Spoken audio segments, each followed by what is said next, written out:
Աշխարհնելով որ այսօր մայիսի 8-ն է, գայթակղությունս մեծ է հենց առաջին իսկ խոսքով շնորհավորել մեր հայրենակիցներին եռատոնի, վիրավոր եռատոնի առիթով, հույս ունենալով, որ ի վերջո մեր երկիրը ներսից կազատագրվի եւ մեր երկրի ներսից իրական ազատագրումը մի օր կբերի ամբողջական ազատագրման։ Բայց հաշվի առնելով որ այսօր նաև քարոզարշավի մեկնարկ է, բոլոր ընտրությունների մասնակից կուսակցությունները զբաղված են ընտրարշավով, բնականաբար որպես հին հեռուստատեսության աշխատած մարդ հասկանում եմ, որ բոլոր ռեսուրսները, լրատվամիջոցներն ուղղել են քարոզարշավին։ Դրա համար այսօր, այսպես ասեմ, բրիֆինգը տեղի չի ունենա, բայց քանի որ եթերում ենք, ես կուզեմ մի Factor TV-ի ներկայ լավ լսենք Անին, հետո Factor, Պարոն Մանուկյան, երեկ Նիկոլ Փաշինյանը ասաց, որ իրենք չեն մասնակցելու մայիսի 9-ին Մոսկվայում կայանալիք շքերթին եւ պատճառաբանեց քարոզարշավով։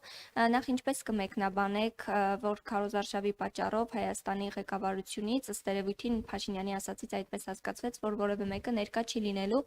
Արդյոք սա ավելի չի լարի Հայաստան-Ռուսաստան հարաբերությունները, թեև նշեմ, որ առաջին անգամը չէ, որ Փաշինյանը չի մասնակցելու շքերթին։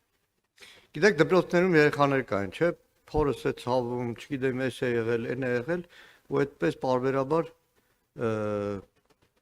դասերից բացակայում են։ Երկիր մեդիայում աշխատելու ժամանակ մի լրագրող ունեի, որը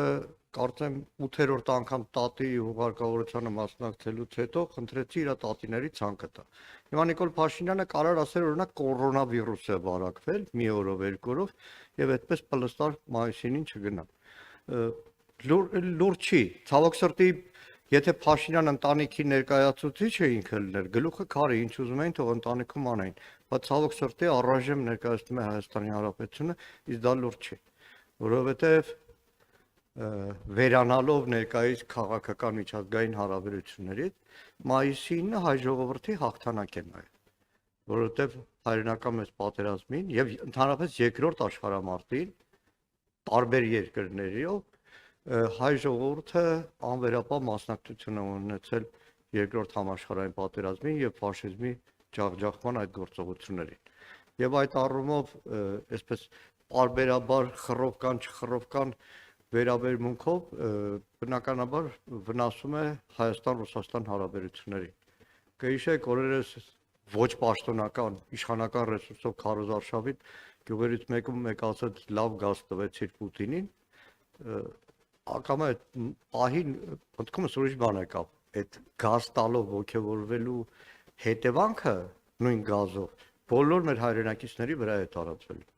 Եվ ընդհանրապես աշխարհում ընդունված է, որ խոշոր տերությունների հետ այդպես մանր անչափահաս երեխայի նման չեն վարվում։